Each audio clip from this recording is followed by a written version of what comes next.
کہ رات جو ہے مخفی کیوں رکھی گئی؟ تعین کے ساتھ کچھ معلوم نہیں یہ رات کون سی رات ہے، اس کا جواب تو میں بعد میں دوں گا کہ اس میں جو آراء ہیں مختلف، لیکن یہ کہ اس کو کیوں مخفی رکھا گیا اس پر کچھ پیاری باتیں ہیں جو مفسرین نے کہی ہیں۔ پہلی بات تو یہ کہ جتنی عظیم چیزیں ہیں ان سب کو مخفی رکھا گیا۔ قیامت کب آئے گی؟ مخفی ہے، آئے گی یہ یقینی ہے۔ کب آئے گی؟ یہ تو ان امور میں سے ہے کہ جس کا علم نبی اکرم صلی اللہ علیہ وسلم کو بھی نہیں دیا گیا، جبرائیل کو بھی نہیں دیا۔ چنانچہ حدیث جبرائیل میں واضح طور پر الفاظ موجود ہیں، وَمَا الْمَسْئُولُ عَنْهَا بِأَعْلَمَ مِنَ السَّائِلِ، کچھ معلوم نہیں، نہ سائل کو معلوم نہ مسئول کو معلوم قیامت کب آئے گی۔ اب یہ عظیم حقیقت مخفی رکھا گیا اور اس کا خاص طور پر ذکر کیا گیا سورہ طٰہٰ میں، اکاد اخفیھا لتجزی کل نفس بما تسعی۔ اگر تعین کر دیا جاتا تو جو قریب کے زمانے کے لوگ ہوتے وہ تو خوب پھر محنت کرتے آخرت کے لیے، اور ذرا فاصلے والے ہوتے وہ ذرا تساہل کرتے اس کے بارے میں۔ اس کو رکھا گیا ہے، تلوار لٹکی ہوئی ہے، کسی بھی وقت گر سکتی ہے، یہ جیسے گلوٹین کبھی اگر آپ نے دیکھا ہو جس طریقے سے کہ اس کا چھرا گرتا ہے، کسی بھی وقت گر سکتی ہے، لہذا ہر وقت چوکس رہو، چوکس میں رہو، جیسے کہ صحابہ کرام کی شان معلوم ہوتی ہے بعض روایات سے کہ ذرا تیز ہوا چلتی تھی تو وہ سمجھتے تھے کہ قیامت آ گئی۔ اس درجے استحضار تھا، اعصاب کے اوپر اس کا اتنا اثر تھا کہ ذرا تیز جھکڑ چلا اور انہوں نے سمجھا قیامت آ گئی۔ تو اس طریقے سے قیامت کو مخفی رکھا گیا۔ اکاد اخفیھا لتجزی کل نفس بما تسعی۔ نہ آج سے 100 برس پہلے والوں کو معلوم تھا کہ قیامت کب آئے گی، نہ آج والوں کو معلوم ہے، نہ اگر ابھی دنیا کی عمر ہے ابھی 100 برس اور تو قیامت سے ایک دن پہلے بھی شاید یقینی طور پر معلوم نہ ہو سکے کہ کل قیامت آ رہی ہے، تاکہ ہر وقت جو ہے امتحان اتنا ہی شدید رہے، اتنا ہی کڑا امتحان رہے ہر ایک کے لیے۔ لتجزی کل نفس بما تجزی بما تسعی، تاکہ ہر ذی نفس کو بدلہ ملے اس کی سعی کے مطابق۔ اسی طریقے سے موت کا وقت معلوم نہیں، وما تدری نفس بأی ارض تموت، کہاں موت آئے گی کچھ معلوم نہیں، کہاں موت آئے گی، کب موت آئے گی کچھ معلوم نہیں۔ اسی طرح نوٹ کیجئے صلاۃ وسطیٰ، حافظوا علی الصلوات والصلاۃ الوسطیٰ معین نہیں ہے، اس کے لیے آراء اگرچہ ہے، اکثر آراء جمع ہو گئی ہیں صلاۃ العصر کے بارے میں، لیکن تعین سے حتمی طور پر نہیں کہہ سکتے۔ یہ رائے بھی ہے کہ کوئی بھی معین نہیں، تمام نمازیں جو ہیں وہ صلاۃ وسطیٰ کے حکم میں۔ بہترین نماز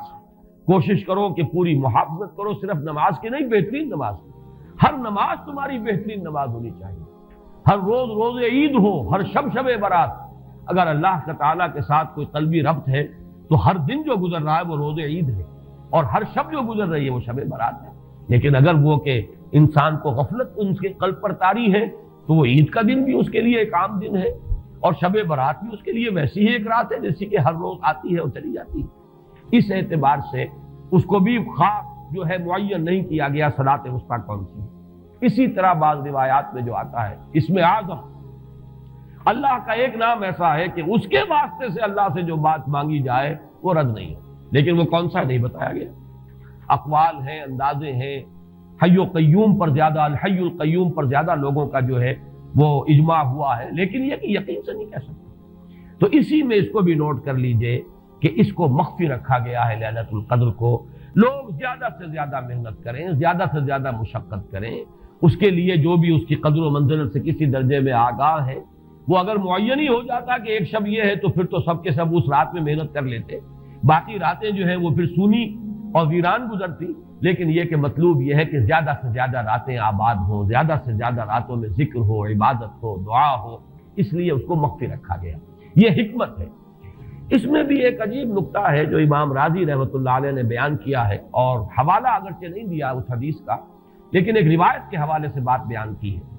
کہ اس کے ظاہر نہ کرنے میں بھی اللہ کی ایک شفقت اور رحمت ہے بندوں کے حق میں، اس لیے کہ اس کی قدر جتنی زیادہ ہے اتنی ہی اس کی ناقدری پر سزا ہوگی۔ اگر معلوم ہو کہ یہ شب ہے اور اس کی ناقدری کو انسان کرے تو گویا کہ پھر وہ اتنا ہی زیادہ مورد عقاب اور مورد سزا بن جائے گا۔ اس کے لیے ایک بڑا پیارا واقعہ نقل کیا امام راضی نے کہ حضور صلی اللہ علیہ وسلم حضرت علی رضی اللہ تعالی عنہ ایک روز مسجد میں داخل ہوئے، ساتھ ہی آئے ہیں، دیکھا کہ ایک شخص سو رہا ہے، نماز کا وقت ہو چکا تھا۔ حضور نے حضرت علی سے فرمایا کہ اسے جگا دو، اسے ہوش میں لے آؤ تاکہ یہ وضو کرے، نماز کے لیے تیاری کرے۔ حضرت علی نے امتثال امر کیا، جا کر جگا دیا۔ لیکن پھر ایک سوال کیا حضرت علی کہ حضور آپ تو خود نیکی کے کاموں میں بہت سبقت فرمانے والے ہیں، سباق بالخیر یہ لفظ آئے، سبقت کرنے والے بہت کثرت کے ساتھ، تو آپ نے یہ جو ہے یہ کام خود کیوں نہیں فرمایا اور مجھے کیوں اس کے لیے آپ نے حکم دیا؟ آپ خود بھی اسے جگا سکتے تھے۔ آپ نے فرمایا کہ تم اس کی حکمت کو سمجھ لو، میرے جگانے پر اگر وہ نہ جاگتا اور انکار کر دیتا تو کفر ہو جاتا اس کے حق میں، اور تمہارے جگانے پر اگر کوئی تساہل سے بھی وہ کام لیتا تو وہ کفر نہ ہوتا۔ تو یہ ایک فرق ہے کہ اللہ تعالیٰ کی طرف سے ایک شفقت ہے کہ حضور صلی اللہ علیہ وسلم جگاتے اور کسی درجے میں وہ انکار کر دیتا۔ کبھی ایسا بھی ہوتا آدمی نیند میں ہے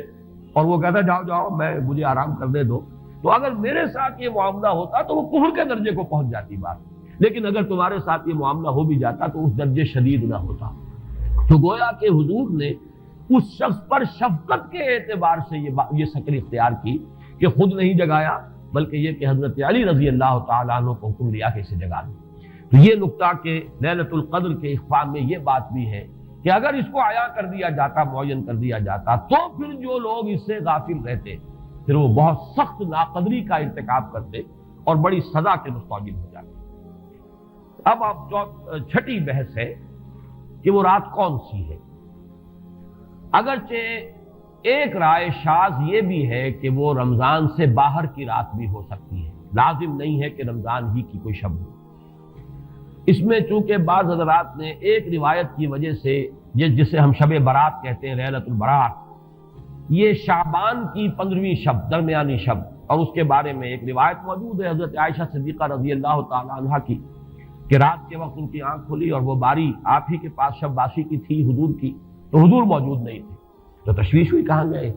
تو جب تلاش کی گئی تو معلوم ہوا کہ حضور جنت البقیع قبرستان میں پہنچے ہوئے ہیں اور وہاں آپ ان کے لیے جو بھی وہاں دفن ہیں ان کے لیے استغفار فرما رہے ہیں۔ جب پوچھا گیا معاملہ کیا، تو آپ نے فرمایا یہ بڑی عظیم رات ہے اور اس رات میں فوت ہونے والوں کا فیصلہ ہو جاتا ہے، پیدا ہونے والوں کا فیصلہ ہو جاتا ہے۔ تو اب وہ بھی ایک لیلہ مبارکہ، اسی وجہ سے بعض لوگوں نے وہ جو سورہ دخان کی ابتدائی آیات ہیں انا انزلناہ فی لیلۃ مبارکۃ، اس کو محمول کیا ہے اسی رات پر کہ جس کو ہم شب برات کہتے ہیں اپنی عام اصطلاح میں، لیلۃ البرات اسے عربی میں کہا جاتا ہے۔ برات کے معنی کسی کا چھٹکارا پا لینا۔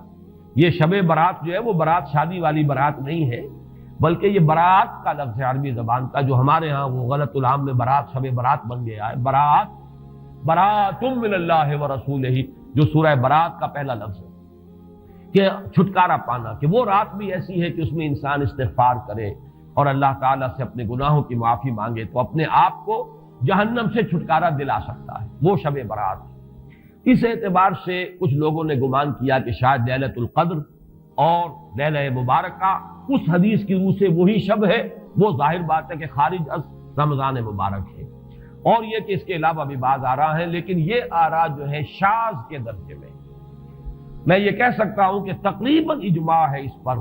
کہ یہ رات رمضان مبارک ہی کی ایک رات ہے۔ اس کی دلیل ایک تو یہ کہ القرآن یفسر بعضہ بعضا کے اصول کے مطابق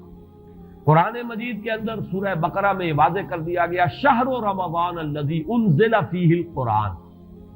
رمضان مبارک کا مہینہ وہ ہے کہ جس میں قرآن نازل کیا گیا، اور یہاں فرمایا انا انزلناہ فی لیلۃ القدر، ہم نے اس کو اتارا ہے لیلۃ القدر میں۔ ان دونوں کو جوڑیے تو اس کا ایک لا محالہ جو ایک انیویٹیبل رزلٹ نکلتا ہے وہ یہی ہے کہ یہ لیلۃ القدر رمضان مبارک میں۔ دوسری اس کی تائید ہوتی ہے وہ مشہور حدیث جس کو الحمدللہ کہ ہم نے بہت عام کیا ہے، رمضان مبارک کی آمد سے قبل کوشش ہوتی ہے ہر سال جو ہے اس کی یاد دہانی کرا دی جائے۔ ایک طویل خطبہ جو حضور نے دیا تھا، خطبنا رسول اللہ صلی اللہ علیہ وسلم فی آخر یوم من شعبان، یہ حضرت سلمان فارسی رضی اللہ تعالیٰ عنہ سے مروی ہے کہ حضور نے شعبان کے آخری دن ہمیں خطبہ ارشاد فرمایا، یا ایھا الناس قد اظلکم شہر عظیم شہر مبارک شہر فیہ لیلۃ خیر من الف شہر، لوگوں آگاہ ہو جاؤ، تم پر ایک بہت مبارک مہینے نے، بڑی عظمت والے مہینے نے سایہ کر دیا ہے، سایہ فگن ہو گیا ہے تم پر ایک مہینہ جو بڑی عظمت والا ہے، شہر عظیم جو بڑی برکت والا ہے، شہر مبارک۔ اور تیسرا جملہ اس میں یہی ہے شہر فیہ لیلۃ خیر من الف شہر، وہ مہینہ کہ جس میں ایک رات وہ بھی ہے کہ جو 1000 مہینوں سے افضل ہے۔ ان دونوں چیزوں کے حوالے سے تقریباً دلائل بھی موجود ہیں، اور ویسے یہ کہ جیسا کہ میں عرض کر چکا ہوں اجماع ہے کہ یہ رمضان مبارک ہی کی ایک شب ہے۔ لیکن رمضان مبارک کی کون سی شب ہے، اس پر بعض مفسرین نے تو لکھا ہے کہ 40 قول ہیں۔ چنانچہ صاحب تفسیر مظہری قاضی ثناء اللہ پانی پتی نے، میں نے وہ تفصیل تو نہیں پڑھی، کہ 40 قول نقل کیے، لیکن امام راضی نے جو 9 قول نقل کیے ہیں وہ میں تیزی کے ساتھ آپ کو سنا دیتا ہوں۔ ابن رزین رحمہ اللہ کا قول یہ ہے کہ رمضان کی پہلی شب ہے۔ حضرت حسن بصری رحمت اللہ علیہ، یہ ہے تابعین میں سے، اس لیے میں رضی اللہ عنہ نہیں کہہ رہا، رحمت اللہ علیہ، حضرت حسن بصری رحمت اللہ علیہ کی رائے ہے کہ یہ 17ویں شب ہے، یعنی وہ شب کہ پھر جس کے اگلے دن جو ہے وہ غزوہ بدر ہوا ہے، یوم الفرقان۔ حضرت انس رضی اللہ تعالی عنہ مرفوعاً روایت کرتے ہیں کہ یہ 19ویں شب ہے۔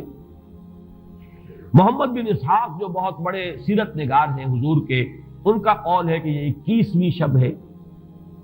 حضرت عبداللہ ابن عباس رضی اللہ تعالی عنہما سے قول جو ہے مروی ہے کہ یہ 23ویں شب ہے۔ حضرت عبداللہ ابن مسعود رضی اللہ تعالی عنہ سے مروی ہے کہ یہ 24ویں شب ہے، اور اس کو میں ذرا اہمیت دیتا ہوں اس لیے کہ 24ویں شب جو ہے سورہ علق کی ابتدائی آیات کے نزول کے ضمن میں کچھ حساب کتاب کے جوڑنے سے 24ویں اور 25ویں شب کا بھی معاملہ جڑتا ہے، جو کہ میں نے آپ کو سورہ علق کے درس کے دوران بتایا تھا۔ اس کے بعد حضرت ابو ذر غفاری رضی اللہ تعالیٰ عنہ کا قول ہے کہ یہ 25ویں شب ہے۔ اس کے بعد حضرت ابی ابن کعب رضی اللہ تعالیٰ عنہ کا قول ہے، یہ وہ ہے جن کو کہ حضور نے خود فرمایا کہ اقرأہم ابی ابن کعب، قرآن مجید کے سب سے بڑے قاری حضرت ابی ابن کعب ہیں رضی اللہ تعالیٰ عنہ، اور ان کے بھی سینے پر آپ نے تھپکی دی تھی کہ ایک سوال کیا آپ نے کہ سب سے عظیم سورت کون سی ہے، اور جب انہوں نے صحیح جواب دے دیا سورہ فاتحہ، تو پھر یہ کہ اس پر حضور نے تھپکی دی کہ تمہیں اللہ تعالیٰ نے بہت صحیح مناسبت عطا کی ہے علم کے ساتھ۔ ان کی اور صحابہ میں سے بہت سے لوگوں کی رائے، یہاں تک کہ یہ کہا جا سکتا ہے کہ بقیہ اقوال جو ہیں وہ شاذ کے درجے میں ہے، اور یہ گویا کہ اگر اجماع نہ کہا جائے تو بہت حد تک اتفاق کے درجے میں ہے کہ یہ 27ویں شب ہے۔ اور اس 27ویں شب کے ضمن میں حضرت عبداللہ ابن عباس سے ایک روایت میں پہلے آپ کو بتا چکا ہوں کہ 23ویں شب، لیکن 27ویں شب کے ضمن میں جو مختلف روایات حضرت عبداللہ ابن عباس رضی اللہ تعالی عنہما سے مروی ہیں، ان میں بھی کچھ لطیف نکات ہیں، وہ میں بعد میں بیان کروں گا۔ اس کے بعد ایک شاذ قول اور بھی ہے کہ یہ 29ویں شب ہے۔ تو یہ گویا کہ 9 ہے اقوال، جن میں سے بعض جلیل القدر صحابہ کے ہیں، عبداللہ ابن مسعود، ابو ذر غفاری، ابن عباس، ابی ابن کعب، لیکن یہ ہے کہ سب سے زیادہ جو اتفاق اگر اجماع نہ کہا جائے تو 27ویں شب پر ہے۔ اس 27ویں شب کے بارے میں حضرت عبداللہ ابن عباس نے 3 نکتے بیان کیے۔ ایک نکتہ تو یہ ہے کہ یہ پوری سورہ مبارکہ جو ہے سورۃ القدر، اس میں 30 الفاظ ہیں، اور ان 30 الفاظ میں سے 27واں لفظ ہے ہیا حتی مطلع الفجر، یہ 27واں ہے۔ اس کے اعتبار سے گویا کہ انہوں نے ایک ربط قائم کیا ہے کہ یہ 27ویں شب ہے۔ ایک بات انہوں نے یہ کہی ہے کہ اللہ تعالیٰ کو وطر محبوب ہے، اللہ وطر و یحب الوطر، اللہ خود بھی اکیلا ہے اور وطر کو پسند کرتا ہے۔ پھر یہ کہ وطر جو ہے اب رمضان مبارک کے اندر اگر وہ وطر شمار کیے جائیں گے تو 14-15 وطر بن جائیں گے، لیکن اس میں چونکہ آخری عشرے کے بارے میں بہت سی روایات جو ہیں ان کا تقریباً اجماع ہو جاتا ہے کہ آخری عشرے میں، تو آخری عشرے میں بھی 5 وطر آئیں گے، 21ویں، 23ویں، 25ویں، 27ویں، 29ویں۔ لیکن حضرت عبداللہ ابن عباس کہتے ہیں کہ 7 کا ہندسہ اللہ تعالیٰ کو بہت پسند ہے، اور بہت سی چیزیں جو ہیں عالم تکوینی میں بھی اور عالم تشریعی میں بھی بہت سی چیزیں وہ ہیں کہ جو 7 کے ہندسے کے ساتھ وابستہ ہیں۔ 7 آسمان ہیں، 7 زمینیں ہیں، ہفتے کے 7 دن ہیں، طواف کے 7 شوط ہیں، سعی بین صفا والمروہ وہ بھی 7 مرتبہ ہے، ادھر سے ادھر، ادھر سے ادھر 7۔ اسی طریقے سے سجدے کے اعضاء بھی 7 ہیں۔ تو تو اس سے انہوں نے پہلے وطر اور وطر کے بعد 7 کا حصہ، رمضان کے آخری عشرے کی وطر راتیں اور ان میں 7ویں رات یعنی 27ویں شب، وہ اپنے اس حساب کتاب سے بھی، اور جب انہوں نے یہ بات بیان کی تو حضرت عمر رضی اللہ تعالی عنہ نے ان کی تحسین کی تھی۔ آخری بات اور بھی کہی گئی ہے کہ لیلۃ القدر جو ہے اس کے اندر حروف کو اگر شمار کیا جائے تو 9 بنتے ہیں، اور یہ لیلۃ القدر اس سورہ مبارکہ میں 3 مرتبہ آیا ہے۔ انا انزلناہ فی لیلۃ القدر وما ادراک ما لیلۃ القدر لیلۃ القدر خیر من الف شہر، اس اعتبار سے بھی 3 کو ضرب دی جائے 9 سے تو وہ بھی 27 کا عدد بنتا ہے۔ بہرحال یہ میں نے جیسا کہ عرض کیا تھا کہ ان کا کوئی تعلق نہ صرف سے ہے، نہ نحو سے ہے، نہ روایات سے، لیکن بہرحال حضرت عبداللہ ابن عباس کا ایک ذوق ہے، اس کو آپ ذوقی باتیں بھی کہہ سکتے ہیں، لیکن یہ کہ حضرت عبداللہ ابن عباس کی ذوقی بات ہے، لہذا اس کا کم سے کم تذکرہ ہو جانا چاہیے۔ ایک بحث یہ ہے کہ اہیا باقیۃ ام لا، کیا یہ رات جو اس کی عظمت تھی یہ باقی ہے یا صرف وہی رات جو تھی جس میں کہ قرآن مجید نازل کیا گیا وہی عظمت کی حامل تھی؟ انا انزلناہ فی لیلۃ القدر، یا یہ کہ اب بھی ہر سال یہ رات آ رہی ہے تو اسی عظمت کی حامل ہے؟